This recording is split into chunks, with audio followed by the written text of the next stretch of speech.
hashize imyaka 15 twibuka abacu bazize uko bavutse bavukijwe ubuzima bwabo bavuye urwagashinyaguro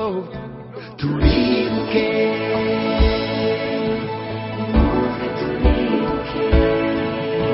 imuze twibuke ariko tuniyubaka duhana